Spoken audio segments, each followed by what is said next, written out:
వర్యులైన కేసీఆర్ గారు కొత్త జిల్లాల ప్రతిపాదనలు తీసుకురావడం జరిగింది. అందులో కొత్త జిల్లాలను ఏర్పాటు చేయడం స్వాగతించదగిన విషయమే. పరిపాలనా సౌలభ్యం కొరకు జిల్లాలను ఏర్పాటు చేయడం జరుగుతుంది రాష్ట్రంలో.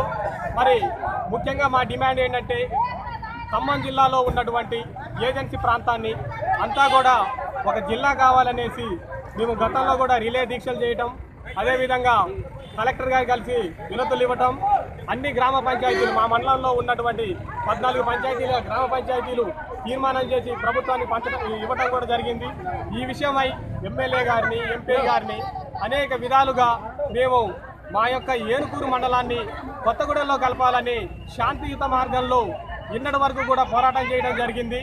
మేము కోరేదంతా కూడా ఒకటే, 24 మండలాల ఏజెన్సీ అయిన ఈ ఖమ్మం ప్రాంతంలో మరి ఏజెన్సీ ప్రాంతాన్ని మరి 5th షెడ్యూల్లో ఉన్నటువంటి ప్రాంతాన్ని మరి గవర్నర్ గారి సలహాలు సూచనలు ఇటువంటి ఏమి లేకోకుండా, అదేవిధంగా పీసా చట్ట పరిధిలో ఉన్నటువంటి పీసా కమిటీలు, గ్రామ పంచాయతీలో ఉన్నటువంటి పీసా కమిటీల యొక్క అంగీకారం ఎటువంటిది లేకుండా ఈ మొండి వైఖరిగా మరి ఏజెన్సీ ప్రాంతాల్లో ఏజెన్సీ వాసుల ముఖ్యంగా ఉన్నటువంటి ఆదివాసీలు, ఆదిమ ట్రైబల్ వంటి వారి యొక్క జీవన శైలి ఏంటి, వాళ్ళ యొక్క అభిప్రాయం ఏంటంటే తెలుసుకోకుండా ఈరోజు జిల్లాల విభజన జరుగుతుంది.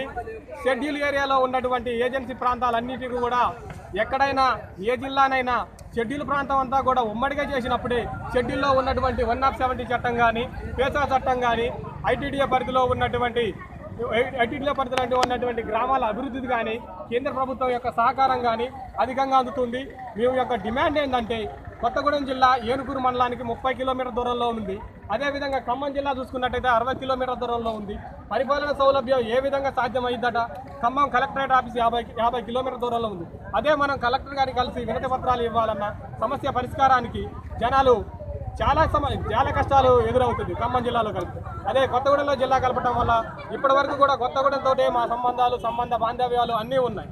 ఇప్పటికీ కూడా మేము కోరేది ఏంటంటే రాష్ట్ర ప్రభుత్వాన్ని మా యొక్క ఏనుకూరు, దుల్లూరుపాడు మండలాలు దగ్గరలో ఉన్నవి, పరిపాలన సౌలభ్యంకి చాలా సహకరిస్తాయి. అదేవిధంగా ఆఫీసర్లను అన్ని విషయాల్లో అన్ని సౌకర్యాలు, అదేవిధంగా మా నిరుద్యోగుల యువతకు కూడా ఉద్యోగ కల్పన కేంద్రాలైన కేటీపీఎస్ కానీ, సింగరేణి కానీ, నవభారత్ కానీ, కోల్ మైన్స్ కానీ, డోలమైన్లు కానీ, ఇసుక క్వారీలు కానీ అన్ని గిరిజన సంపద అంతా కూడా కొత్తగూడెంలో జిల్లా ఉన్నప్పుడు మేము ఖమ్మం జిల్లాలో కలిసి మా యొక్క నిరుద్యోగ భృతి ఏంటి? ఇప్పటికే నిరుద్యోగులు మా ఐటీడీఓ పరిధిలో దాదాపు 10,000 నుండి 25,000 పైచీలకు ఉన్నాం. అందరూ బీఈడీలు, డిఈడీలు, డైట్లు, ఐట్లు చేసి